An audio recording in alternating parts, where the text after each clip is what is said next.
Perbedaan orang mempunyai ilmu dan orang yang tidak mempunyai ilmu memang sangatlah jauh. Dari sikap perilaku, orang yang mempunyai ilmu sangatlah cenderung menyembunyikan dirinya. Beda dengan orang yang tidak mempunyai ilmu. Karena selalu bilang Habib itu artinya orang yang dicintai dan mencintai. Orang itu selalu mencondongkan dirinya, namun sikap dan akhlaknya Nggak mau dipanggil Habib di tengah situasi yang sekarang lagi inflasi Habib. Kayaknya bagian ini viral nanti. Assalamualaikum warahmatullahi wabarakatuh. Sahabat pecinta channel Cinta Tasbih dimanapun kalian berada, semoga perjumpaan kita kali ini senantiasa membawa keberkahan untuk kita semuanya. Amin ya robbal alamin. Kali ini ada sebuah video yang akan kami sajikan kepada anda semuanya, yang mana video ini akan sangat menarik untuk kita lihat dan kita dengarkan bersama-sama. Di mana kali ini ada sebuah video yaitu dari Mbak Najwa Shihab. Beliau memberikan tanggapan serta masukan buat orang-orang yang selama ini mengakui dirinya sebagai duriah Rasulullah Muhammad SAW, namun dari sikap dan perilakunya tidak sesuai dengan akhlak dan perilaku baginda Rasulullah Muhammad SAW. Di sini Mbak Najwa Shihab menjelaskan bahwa kalimat habaib atau habib itu adalah orang yang dicintai. Jadi habib adalah orang yang dicintai dan bisa mencintai. Nah, lantas bagaimanakah makna yang sebenarnya dari kata-kata habib tersebut?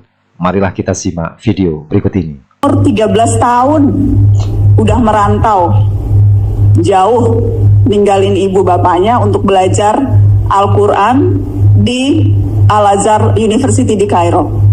Universitas paling bergengsi, paling kredibel untuk orang mengkaji Al-Quran.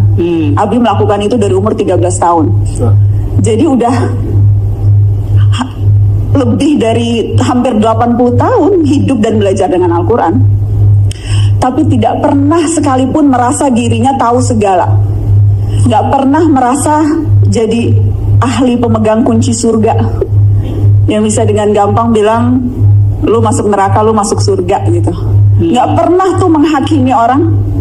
Dan selalu bilang, kalau mengatasnamakan dirinya ya, gak pernah saya atau aku, tapi selalu kami. Kalau perhatiin buku-bukunya Abi tuh, itu selalu kata pengantarnya bilangnya penulis, gak pernah mengakukan diri. Karena percaya dan merasa ilmu yang didapat itu tuh bukan hanya karena kemampuannya dia sendiri, tapi karena peran begitu banyak orang, guru-gurunya, orang tuanya. So it's never just him gitu. Wow. Jadi nggak pernah bilang saya, aku, itu nggak pernah. Wow. Selalu kami, selalu pihak ketiga penulis. Wow. Waktu Abi ulang tahun ke-70, kita mau nulisin biografi, itu ngebujukinya hampir setahun kali. Nggak mau ditulisin biografi kisah hidupnya. Sampai sekarang nggak mau dicium tangannya, kecuali sama anak dan cucunya.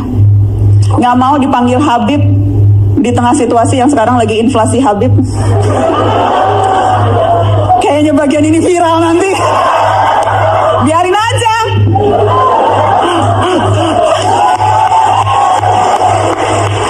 Tapi itu nggak mau gitu. Karena selalu bilang Habib itu artinya orang yang dicintai dan mencintai. Itu artinya Habib. Jadi nggak cukup kalau lu hanya dicintai, dicium-cium tangannya, diluk-lukan. Lu juga harus, hati lu tuh harus penuh cinta, nggak punya kedengkian, harus selalu rahmat, harus selalu terbuka pada perbedaan. Itu mencintai kan seperti itu. Wow. Jadi gue belajar banyak banget dari Abi. Setiap kali ada sesuatu yang dia nggak tahu, dia selalu nanya ke gue soal hukum, jadi iya nanya. Kalau mau lagi nulis sesuatu nanya. Setiap pagi sepanjang ingatan memoriku ya, dari mulai aku bisa ingat, dari mulai aku kecil sampai sekarang, ritual paginya tuh nggak pernah berubah.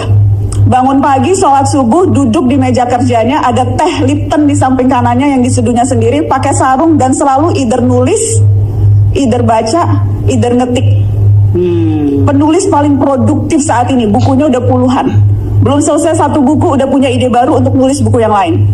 Sampai penerbitnya tuh bilang, Abi tunggu dulu dong, ini buku yang ini belum dicetak nih. Wow. Jadi selalu nulis, selalu baca, selalu mau tahu apa kata orang, selalu mau dengerin orang. Wow. Dan hari-hari ini situasi di mana ada begitu banyak orang mengaku ahli, kan ada bukunya tuh Death of Expertise.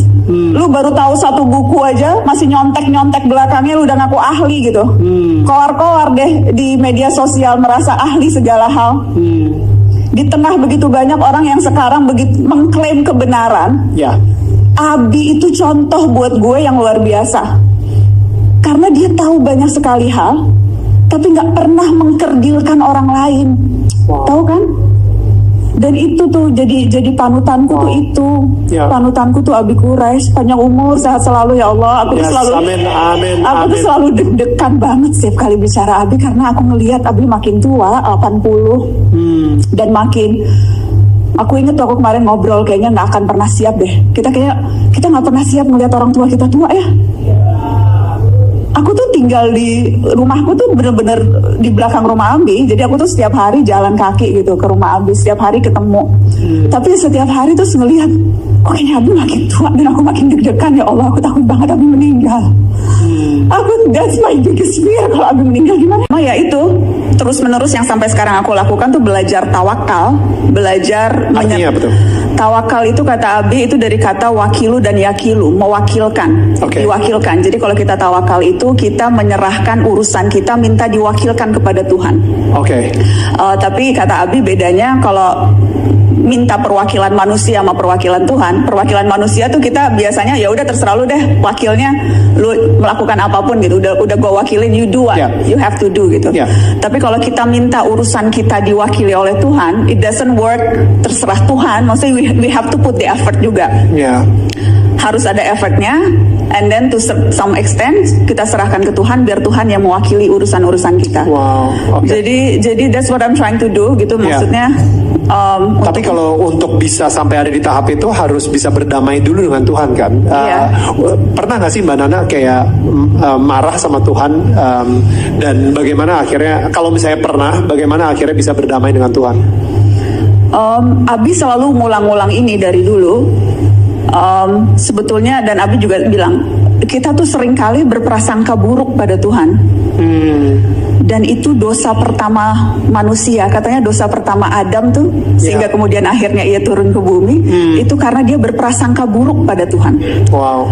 Padahal Tuhan itu maha baik, maha mencintai umatnya, Ya. dan selalu mau menerima cinta umatnya. Jadi prasangka baik sama Tuhan gitu. Jadi ketika ada sesuatu yang rasanya nggak sesuai keinginan kita, kalau kita suudzon nih berprasangka buruk sama Tuhan, kita selalu merasa memang ini karena kita berdosa, kita dihukum. Ya. Karena mungkin kebanyakan nonton film sinetron-sinetron yang azab dalam kubur itu loh, tahu kan? Gue suka prihatin banget tuh, karena di situ tuh digambarkan Tuhan tuh jahat banget. Kalau manusia berdosa, kubur lu akan diobrak-abrik, akan tahu kan, akan ada petir, akan terbuat gitu ya kan? Bangun lagi. Ya. Jadi ini pola pikir kita tuh seolah-olah Tuhan tuh jahat. Ya. Sahabat pecinta channel Cinta Tasbih dimanapun kalian berada, itulah video yang bisa kami sajikan. Bahwasanya apa yang telah dikatakan oleh Mbak Najwa Shihab memang sangatlah benar. Dan kita sebagai orang yang mungkin kekurangan pemahaman dan serta dangkal ilmu, marilah kita terus belajar serta mengkaji kebenaran yang sebenar-benarnya agar kita faham mana yang benar dan mana yang tidak benar. Oleh sebab itu, bagi teman-teman yang mempunyai pendapat lain, silakan tulis di dalam kolom komentar. Terima kasih. Jazakumullah khairan katsirah. Assalamualaikum warahmatullahi wabarakatuh.